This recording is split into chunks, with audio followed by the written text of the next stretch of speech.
So for our guests that are outside the golf industry, Mike Adams is, when we say the word legend, it's an understatement because of the number of coaches that you developed through your systems. How many coaches, if you look back, are under your tree? Well, in the top 100, there's 23. Damn. That's pretty good. That is pretty good. How did you get in the golf industry? Because you come from... My dad was a golf pro. Okay. And I played baseball and basketball growing up, and I also played golf. Golf was kind of a hobby. The funny thing is that I kept winning the state junior, even though I was more interested in baseball and basketball. Yeah. And when it came right down to it, I knew it wasn't going anywhere in either of those, and golf became my highway to success. So what was it about golf for you? I know you're a baseball lover. Yes. I mean, son, high-level player. You're an aficionado of a lot of sports. Yes. And I think it's probably what's created your platform of coaching. I don't want to say teaching, coaching. What was it that drew you to the game besides the fact, you're kind of underplaying the fact that the other sports, I know you weren't going to play in the NBA, but I did play Division I baseball and exactly. Division I basketball, which is pretty good. That's why I'm asking. So what drew you to golf? What drew me to golf is that it's all individual. How much time you put in determine how good you're going to be. You didn't depend upon somebody else. You field a ground ball, fire it to the second baseman, and he drops it. You did everything perfect, and you got nobody out. You're talking to a pitcher, right? I work my tail off and turn around, and the ball goes in the outfield. Right. Yeah. That independent nature, do you think that's why we have the number of coaches in golf that we have compared to other sports? But individually focused. Well, I think because in golf, we actually focus on the person. In baseball, they're focusing on, baseball is still taught primitive. You and I both know that. Yeah, I don't disagree. And they don't use the biomechanics much. And, for a while there, you had, what's his name, Tom House doing that. And then they went away from Tom House. But that's it. The reason I think golf instructors are better trained. So when you're looking at coaching from a platform, you're very biomechanical. You developed a platform, but an educational system Correct. For instructors. Why did you move into the body so soon? Because you needed it for every other sport. Yeah, but okay, so you need it for every other sport. But what was it in golf? Because probably when you started the industry, the body wasn't. No, it wasn't introduced. It wasn't introduced. And then I was one of the first persons to use a camera, and then one of the first to use video. And I was seeing that the best players in the world were using their body, and all the teachers were teaching with the hands. So where are we in the state of teaching and coaching in golf right now? Well, I think that teaching is much better. I think coaching is still weak. Okay. How would you change it? I think that we need to get more. I spend 60 to 70% of my lesson time on the golf course. My job is to get them hitting it good in the range. Once I get them hitting it good in the range, I take them to the golf course because that's where the game is played, and that's what it's all about: is shooting lower scores, not trying to look perfect swinging it, but shooting lower scores. But isn't that as a golfer and all, we get so caught up in mechanics, right? And golfers are, as a pitcher, I understand it because once the mechanics go off, it's hard to fully believe in what you're doing. Right. But. Well, just like a pitcher, when you release the ball, it has to be somewhere in the strike zone. Yeah. Okay? When a golfer hits a golf ball, it has to be somewhere in the fairway. Got to find it. And if you start losing your pitches all over the place, you start putting people on base, then you take velocity off, and you start having to ice your neck because hitting line drives over your head. I've done that before. So, but the seductive draw of mechanics for golfers. Well, that's because it is sexy, because those are physical things that you can see on camera or on the force plates or on 3D that allows you to see what's going on, okay? Technology has made golf instruction better because it's like being able to lift the hood up and seeing what's inside. Technology, the easiest thing is teaching with kinematics, okay? Things you can see that happens. But understanding the kinetics, what's actually happening, you need technology. And without that, you can't. TrackMan and FlightScope made a huge advancement. And now Smart to Move and Swing Catalyst with the force plates made another huge advantage. The whole thing is being able to use the technology. It's a better set of eyes. That's all it is. So is that creating the gap in coaching then? Because we can technically see what needs to be done? Right. I mean, I guess it's kind of like the medical model we often use. The radiologist doesn't diagnose and treat. Are we going to move that way in golf where we have radiologists? Well, but there's people like John Sinclair That's true. and them who go ahead and you'll put you through a test and then allows you to diagnose what you need to do to change it. But, Tattersall does that. Yeah. That's a key thing. I mean, we've got some, brilliant coaches.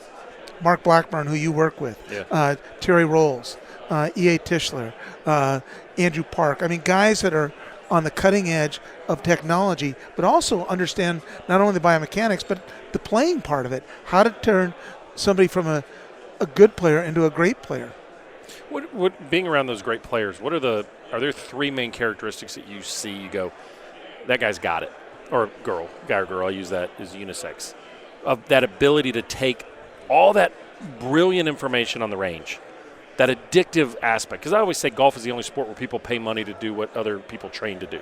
So what is the one thing that, like, you look at those three characteristics and go, and those three things, man, you see that walk on your tee, or you see them out on the golf course, and you know they got it.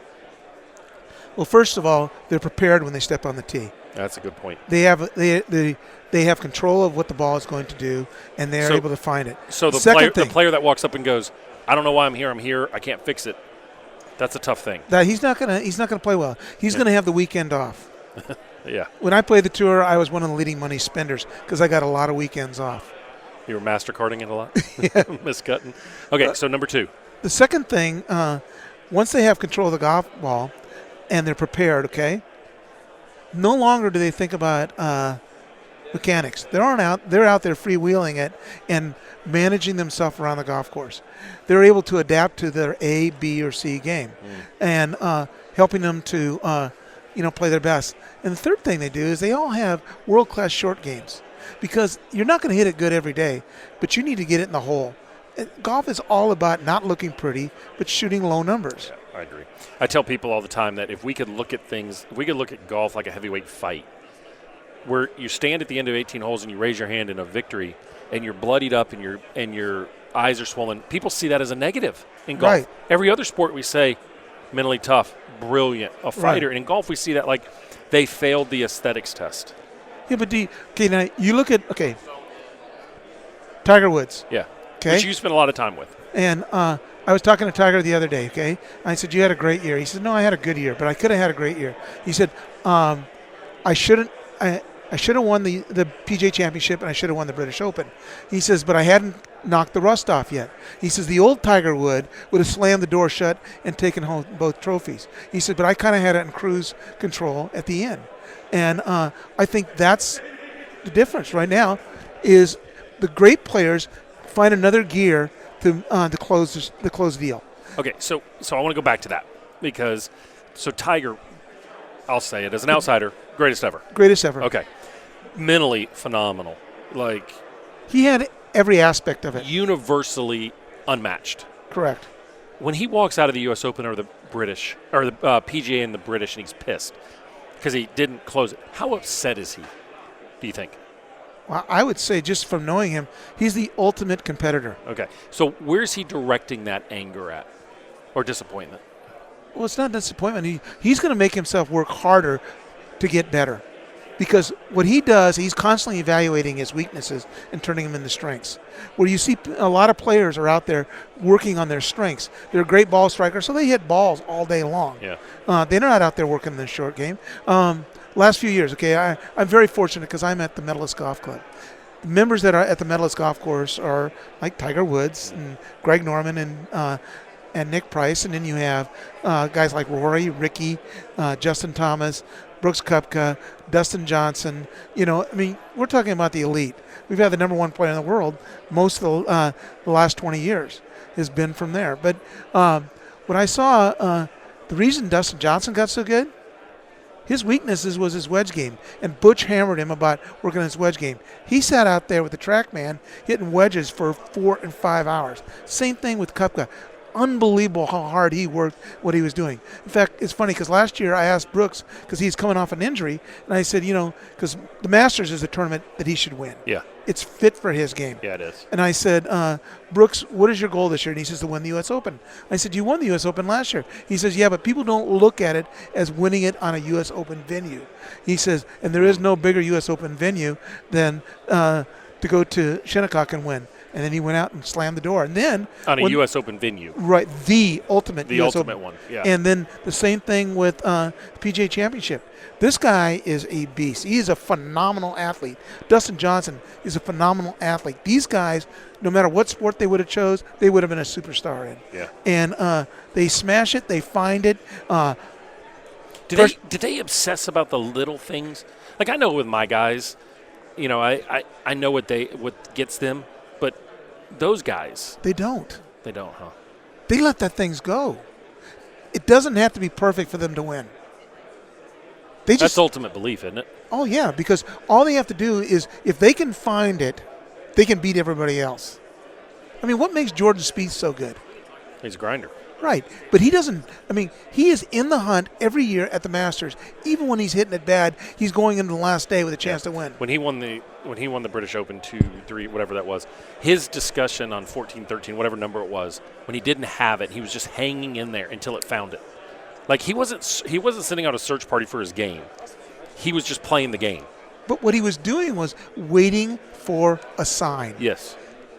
Once I hit that one shot, I knew that I was going to win. Yeah. I mean, remember Phil when he won? Yeah. Same thing. Same thing.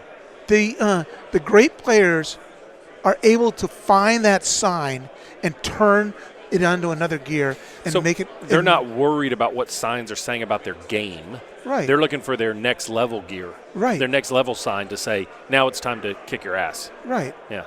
I mean, how many times do you watch a great player start off hitting the ball terrible, then all of a sudden finding it in the round, then all of a sudden they roll off 5, 6, 7 birdies and they blow the field away? Yeah, a lot.